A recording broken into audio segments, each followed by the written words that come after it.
Hello students, BSc first year में आज हम आपको जो हमारा टॉपिक चल रहा था पॉलीप्लॉइडी बहुगुणिता, तो आज हम बहुगुणिता के आपको टाइप्स बताने वाले हैं कि बहुगुणिता के प्रकार क्या होते हैं।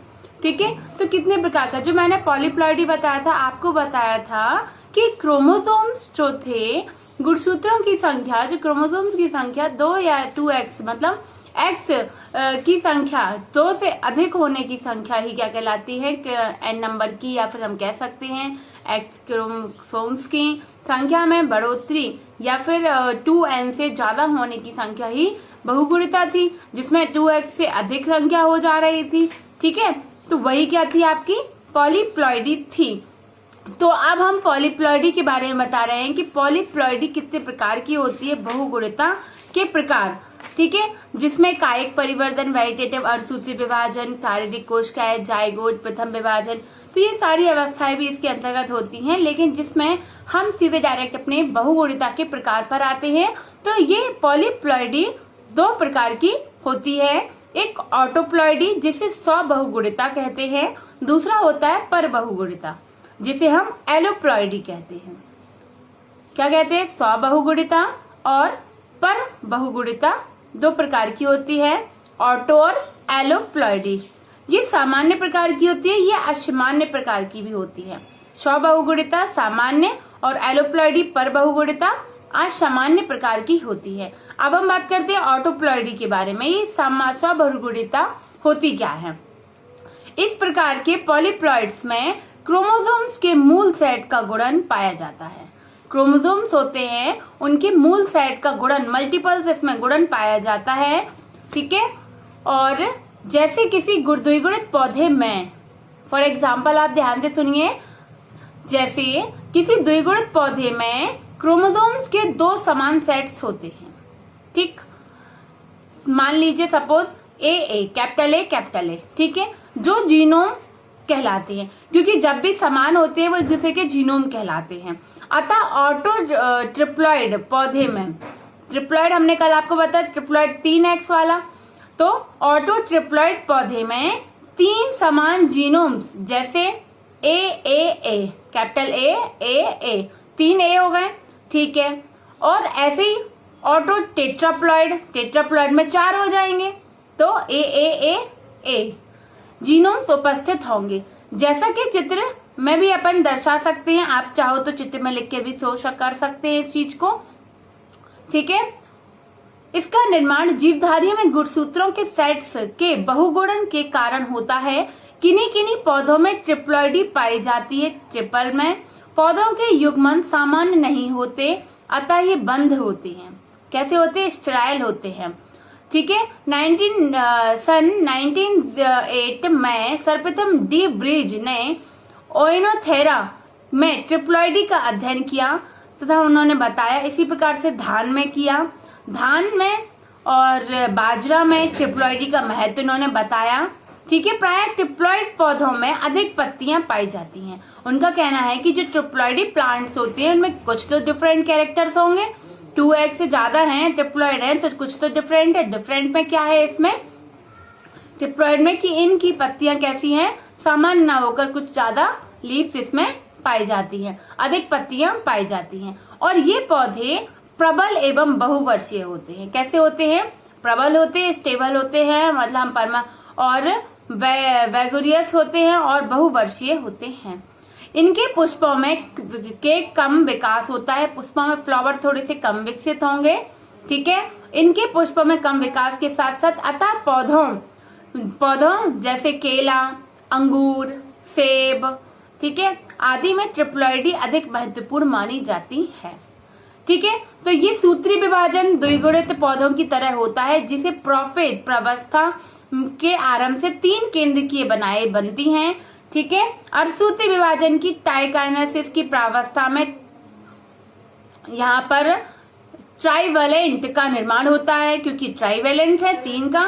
ठीक है, संख्या में पृथक न होकर अनियमित रूप से बिखरे हुए होते हैं। ये संख्या में क्या होते हैं, पृथक अलग अलग नहीं है, लेकिन ये अनियमित रूप से अपने पेयर बनाकर पाए जाते हैं। ठीक, और इसी प्रकार से गुणसूत्रों में जोड़े नहीं बनते हैं, अतः वे किसी एक ध्रुव पर चले जाते हैं या नष्ट हो जाते हैं।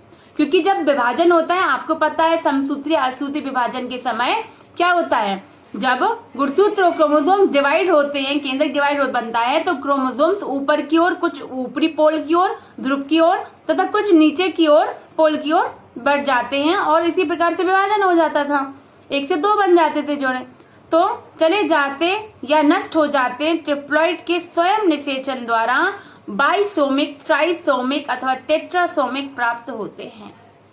तो इससे क्लियर है ये क्या है, स्वबहुगुणिता, मतलब स्वयं के ही जीनोम से वह गुणिता दिखा रहे हैं, ए K4, टेप्लॉइड, ट्रिप्लॉइड। तो ये क्या बताया था उन्होंने, ठीक है, कि द्विगुणित पौधे में क्रोमोसोम्स के 2 समान सेट्स होते हैं जो एक दूसरे के क्या होंगे, जीनोम कहलाते हैं। अब हम बात करते हैं पर बहुगुणिता, मतलब दूसरे के इससे जीनोम से बहुगुणिता हो रही है। इसका निर्माण 2 भिन्न जातियों से, ये कैसे हो रहा है, 2 भिन्न जातियों से, वो एक ही जाति में था, से उत्पन्न F संकर संतति के गुणसूत्रों के द्विगुणन के फलस्वरूप होता है। इसमें F संतति के 2 गुणसूत्र के बीच में गुणन की बात हो रही है यहाँ पर, ठीक है, अर्थात F1 संकर संतति में गुणसूत्रों के अलग अलग सेट्स होते हैं। F1 पीढ़ी में गुणसूत्र के XS का, XY का भी हो सकता है, या फिर है ना, तो ये सारे लक्षण के अलग अलग सेट्स होंगे। उदाहरण के लिए मान लीजिए किन्हीं 2 जातियों के गुणसूत्र सेट्स AA तथा BB हैं, ठीक है, AA का रख लिया एक BB का, तो उनमें निम्नलिखित संकर में गुणसूत्र का सेट AB होगा, उनका जो आगे सेट बनेगा वो AB बनेगा, अर्थात AB के द्विगुणन से बने पर बहुगुणिता का गुणसूत्र AA BB होगा। जब पॉलीप्लॉइडी होगी तो AA और BB का सेट बन जाएगा AB से, ठीक है। तो इसी प्रकार रूस के पृथक वैज्ञानिक डी कॉर्पेसेंको, ठीक है, ने अपने प्रयोग में मूली, बंद गोभी, मूली में कितने 2n नंबर के 18 गुणसूत्र, बंद गोभी में 2n नंबर के 18 में क्रॉस करके, जबकि क्या है जाति अलग अलग, फूल गोभी मूली और बंद गोभी, इन दोनों में क्रॉस कराया, दोनों के गुणसूत्र तो समान थे लेकिन कैरेक्टर्स भिन्न भिन्न है, ठीक है, क्रॉस करके संख्या समान है लेकिन गुणसूत्र समान नहीं, ठीक है, ये बात ध्यान रखिए, करके F1 संकर प्राप्त की, दोनों में क्रॉस कराया और जो संकर जाति हमें प्राप्त हुई F1 के द्विगुणन के जब प्राप्त होती है, रेफिनोब्रेसिका नामक पर बहुगुणिता पौधा प्राप्त किया। इससे कौन सी जाति प्राप्त की, रेफिनोब्रेसिका नामक पर बहुगुणिता पौधा प्राप्त किया, जिसमें गुणसूत्रों की संख्या 36 थी। कितनी थी, 36 थी गुणसूत्रों की संख्या, क्योंकि ठीक है 18 दूनी 36, ठीक है। यह पौधा बंद तथा था जिसकी जड़ें बंद गोभी जैसी, मतलब स्टेराइल था, इसमें दोनों के कैरेक्टर आएंगे ना, क्योंकि मूली के और बंद गोभी के, इसीलिए जड़ें कैसी थी, बंद गोभी जैसी थी तथा पत्तियां मूली जैसी थी, दोनों के कैरेक्टर्स आए। इस पौधे में यह बंधता गुणसूत्रों में युग्मन नहीं होने के कारण पाई जाती, क्योंकि सेम पेयर्स नहीं थे, अर्थात मूली तथा बंद गोभी के जीनोम्स में कोई समजातता नहीं होती है। क्लियर, क्योंकि समजात गुणसूत्र नहीं थे, ठीक है। इसी प्रकार ये प्रयोग आप लिख सकते हैं, आप एग्जाम्पल में पॉलीप्लॉइडी, ऑटोप्लॉइडी और एनोप्लॉइडी में, है ना। तो क्लियर है, आपको कोई दिक्कत तो नहीं है। अब हम थोड़ा सा और टॉपिक को आगे बढ़ा रहे हैं।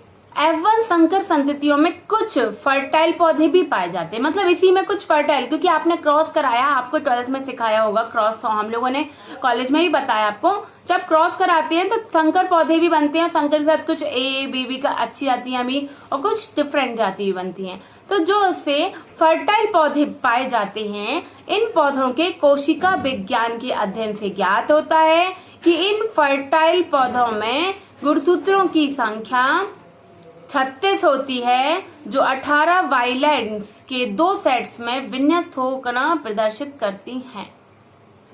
ठीक है, 36 है, ये तो सबको पता है, वाइलैंड्स में 2 सेट्स में प्रदर्शित करती हैं। कुछ पौधों में बहुगुणिता कॉल्विन्सीन के द्वारा भी उत्पन्न की जा सकती है। उदाहरण के लिए ब्रेसिका कंपेस्ट्रिस तथा ब्रेसिका नाइग्रा, आप नोट करना चाहें तो कर सकते हैं, वरना आपका जो एग्जाम्पल मैंने बंद गोभी और मूली का बताया आप वो भी बता सकते हैं। ठीक है, तो आप इसका एग्जाम्पल बता सकते हैं। और उपचारित करने पर, जब हम उससे उपचारित करने पर क्रॉस कराया जाता है, जिसके फलस्वरूप ब्रेसिका जंसियम नामक राई प्राप्त होती है। इससे कौन सी राई प्राप्त होती है। ठीक है, तो आई होप कि आपको ये 2 एग्जाम्पल सफिशियंट हैं आपके इस क्वेश्चन के लिए। तो polyploidy and types of polyploidy मैंने यहाँ क्लियर कर दिया है। ठीक है, और कोई भी दिक्कत है तो आप बता दीजिएगा। वैसे आई होप कि ये सारा क्लियर होगा आपका। ठीक है, थैंक यू।